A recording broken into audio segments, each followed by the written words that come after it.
بسم اللہ الرحمن الرحیم۔ السلام علیکم یا علیہ السلام حضرت۔ جی اعظم بھائی، آپ نے جو دوسری شادی کے حوالے سے سوال کیا ہے، تو اس حوالے سے میری رائے جو ہے وہ باقی لوگوں سے ذرا مختلف ہے، اور جو میری رائے ہے وہ قرآن مجید سے جو کچھ میں سمجھ پایا ہوں اس کے مطابق میں آپ کی خدمت میں عرض کر دیتا ہوں۔ باقی ماننا نہ ماننا آپ کی مرضی ہے۔ یہ عموماً علماء کرام جو ہے وہ سورہ نساء کی آیت پیش کرتے ہیں، جس میں اللہ تعالیٰ نے کہا ہے کہ جن خواتین کو تم نے پسند کیا ہے ان سے دوسرا، تیسرا یا چوتھا نکاح کر سکتے ہو، اور اس آیت سے یہ جواز لے کر آتے ہیں کہ چار شادیاں جائز ہیں، چار تک شادیاں کر سکتے ہیں۔ لیکن علماء کرام پتہ نہیں جان بوجھ کر، دانستہ طور پر یا غیر دانستہ طور پر، اس آیت کی شان نزول کو اور اس آیت کے سیاق و سباق کو نظر انداز کرتے ہیں۔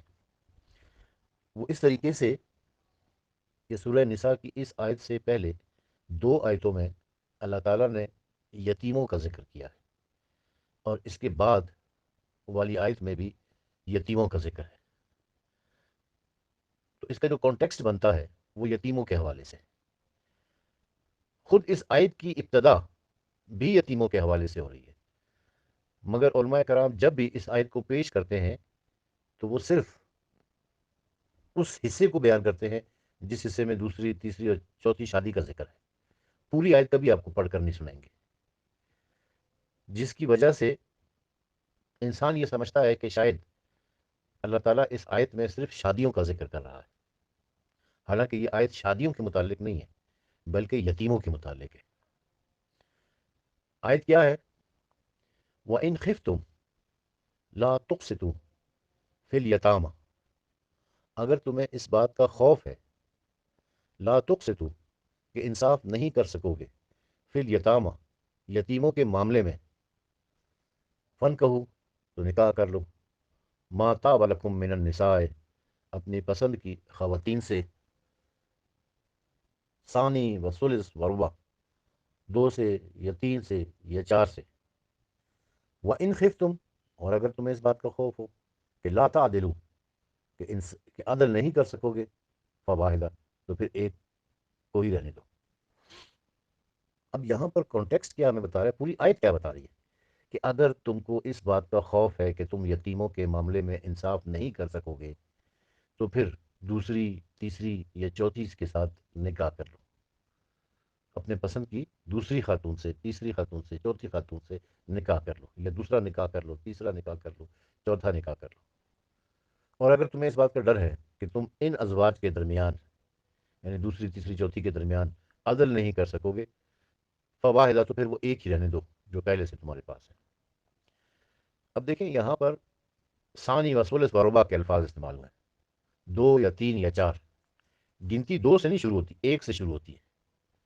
یعنی اللہ تعالیٰ کو کہنا چاہیے تھا کہ ایک سے یا دو سے یا تین سے یا چار سے نکاح کر لو، لیکن ایک کا ذکر نہیں کیا۔ اس کا مطلب کیا ہوا کہ ایک تو پہلے سے آپ کے گھر میں ہے نا، پہلی بیوی تو آلریڈی آپ کے گھر میں موجود ہے، اب اس کے بعد دوسری یا تیسری یا چوتھی شادی کرنی ہے، اور چار تک کا فگر دیکھ کر لوگ یہ سمجھتے ہیں کہ بس چار ہی کرنی ہے، اس سے آگے نہیں کرنی ہے۔ مثلا میں اس کو ایک مثال سے واضح کرنے کی کوشش کرتا ہوں۔ میں آپ کے گھر آتا ہوں، آپ دسترخوان بچھاتے ہیں، کھانا میرے سامنے رکھتے ہیں اور ایک روٹی رکھتے ہیں، تو میں آپ سے پوچھتا ہوں کہ بس ایک روٹی؟ تو آپ کہتے ہیں کہ نہیں، دو کھاؤ، تین کھاؤ، چار کھاؤ۔ تو اس کا مطلب یہ ہوا کہ میں چار کھا سکتا ہوں، پانچ نہیں کھا سکتا، کیونکہ آپ نے کہا نا دو یا تین یا چار، تو اس کا مطلب ہے کہ میں چار کھا سکتا ہوں، چار پانچ میں نہیں کھا سکتا۔ کیا یہی مطلب ہوگا اس کا؟ نہیں نا، اس کا مطلب یہ ہوگا کہ آپ جتنی مرضی کھاؤ، کوئی لمیٹیشن نہیں ہے۔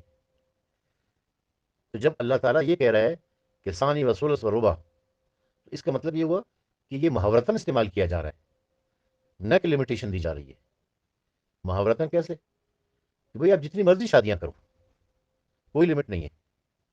یہ محاورتاً کہا ہے کہ دو، تین، چار سے کر لو، جتنی مرضی شادیاں کرو، جس کی مثال رسول اکرم صلی اللہ علیہ وآلہ وسلم خود ہے، کہ آپ نے ایک وقت میں آپ کی 9 ازواج تھی، ٹوٹل آپ کی شادیاں 11 یا بعض روایتوں کے مطابق 13 تھی، لیکن ایک وقت میں آپ کی 9 ازواج تھی، جبکہ اس آیت سے عمومی تاثر یہ لیا جا رہا ہے کہ ایک وقت میں آپ 4 سے زیادہ نہیں رکھ سکتے۔ یہ تاثر بالکل غلط ہے، یہ قرآن کے بھی خلاف ہے اور سنت کے بھی خلاف ہے۔ قرآن یہ الفاظ محاورتاً استعمال کر رہا ہے، اور سنت میں ہم دیکھ رہے ہیں کہ ایک وقت میں 9 ازواج تھیں۔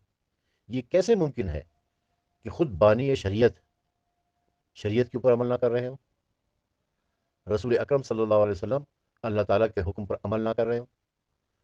کیونکہ یہ آیت ان کے لیے بھی تو ایسی ہی قابل عمل ہے جیسے کہ آپ کی اور میرے لیے ہے، یا قیامت تک آنے والے کسی بھی مسلمان کے لیے ہے۔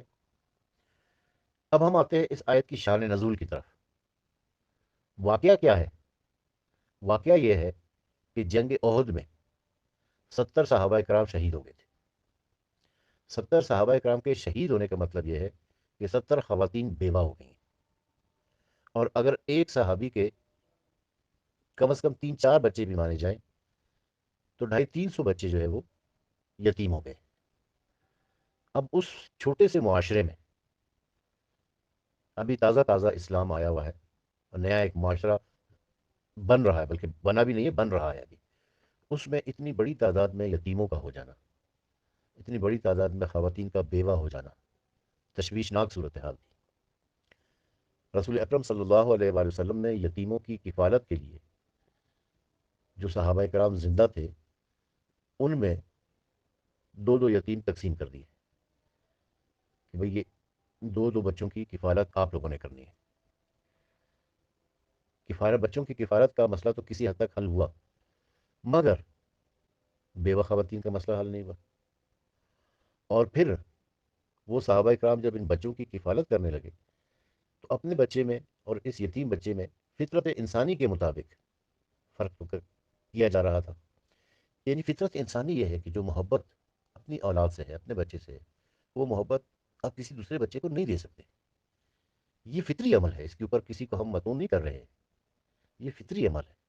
ممکن نہیں ہے کہ جو محبت آپ کو اپنے بچے سے ہے وہ آپ کسی کو دے دیں۔ آپ کا بچہ چاہے بے شک بدصورت ہو، گندا ہو، کالا ہو، بدتمیز ہو، کچھ بھی ہو، لیکن وہ آپ کا بچہ ہے، فطری طور پر آپ کو اس سے محبت ہوتی ہے۔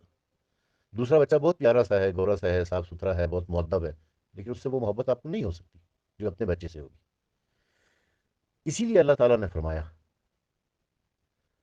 کہ اگر تمہیں اس بات کا خوف ہے کہ تم یتیموں کے معاملے میں انصاف نہیں کر سکو گے تو پھر، یعنی تم اپنے بچوں میں اور ان یتیم بچوں میں انصاف نہیں کر پا رہے ہو، تو اب کیا کرو؟ اب ایسا کرو کہ اپنے یہ جو بیوہ خواتین ہیں، یہ جو شہدائے کربلا، شہدائے احد کی بیوہ خواتین ہیں، ان میں سے اپنے پسند کی ما طاب لکم من النساء، اپنے پسند کی 2 سے 3 سے یا 4 سے نکاح کر لو۔ یعنی ایک تو تمہارے گھر میں موجود ہے نا آلریڈی، اب دوسری سے یا تیسری سے یا چوتھی سے تم نکاح کر سکتے ہو۔ تو اس آیت میں صرف یہ نہیں کہ 4 تک کر سکتے ہو، بلکہ اجازت دے دی گئی ہے کہ جتنوں سے چاہے کرو، مگر وہ ہونی بیوہ چاہیے، کنواری سے نہیں کر سکتے، بیوہ خاتون ہونی چاہیے۔ اور تمہارا نظریہ اور تمہارا مقصد یہ ہونا چاہیے کہ تم یتیموں کے معاملے میں انصاف کر سکو، یعنی یتیموں کی کفالت کر سکو، یتیموں کی سرپرستی کر سکو، یا ان بیوہ خاتون کی سرپرستی اور کفالت کر سکو۔ ایسا نہیں ہوگا کہ جیسا ہمارے معاشرے میں چل رہا ہے کہ ایک آپ کے گھر میں بیوی موجود ہے، آپ دوسری کنواری سے کر لو، تیسری کنواری سے کر لو، چوتھی کنواری سے کر لو، اور پھر جب 4 پوری ہو گئی ہیں تو کسی ایک کو طلاق دے دو، پھر ایک اور کنواری سے کر لو۔ ایسا ہرگز نہیں ہے، یہ غلط تفسیر اور تعبیر کرنے کی کوشش کی جا رہی ہے۔ جو بات میں سمجھ پایا ہوں وہ یہی ہے کہ اس آیت میں اللہ تعالیٰ نے ان لمیٹڈ شادیوں کی اجازت دی ہے، مگر مشروط طور پر، اور شرط یہ ہے کہ دوسری یا تیسری یا چوتھی یا پانچویں یا چھٹی یا بے شک 100 شادیاں آپ کرو، مگر وہ خواتین جن سے آپ دوسری یا تیسری کرو گے اس کو بیوہ ہونا چاہیے، یا اتنا ریلیکس کر سکتے ہیں کہ اسے مطلقہ ہونا چاہیے، اور آپ کی نیت اس خاتون کی اور اس کے بچوں کی، اس کے یتیم بچوں کی کفالت کرنا ہونا چاہیے۔ اب جب آپ اس خاتون کو شادی کر کے گھر لے آئیں گے، اس کے بچے بھی آپ کے ساتھ ہو جائیں گے، تو ایک تو ان بچوں کو ماں کی ممتا ملتی رہے گی، اگر باپ کی وہ شفقت اور محبت نہیں بھی ملی ہے تو ماں کی ممتا انہیں ضرور ملے گی، اور جب اس کی ان بچوں کی ماں آپ کی زوجہ بن جائے گی تو پھر آٹومیٹکلی آپ کے دل میں ان بچوں کے لیے ہمدردی اور محبت کا جذبہ بھی آ جائے گا۔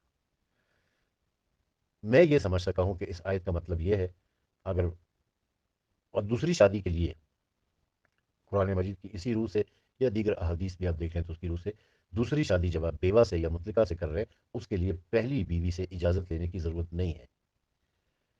یہ پاکستان کے آئلی قوانین میں تو ہے کہ آپ کو پہلی بیوی سے اجازت لینی ہے، لیکن شرعی قوانین میں ایسی کوئی بات نہیں ہے کہ آپ کو پہلی بیوی سے دوسری شادی کرنے کے لیے پہلی بیوی سے اجازت لینی ہے اور تیسری شادی کرنے کے لیے دوسری بیوی سے اجازت لینی ہے۔ ایسا شریعت میں کچھ نہیں ہے۔ وآخر دعوانا ان الحمد للہ رب العالمین۔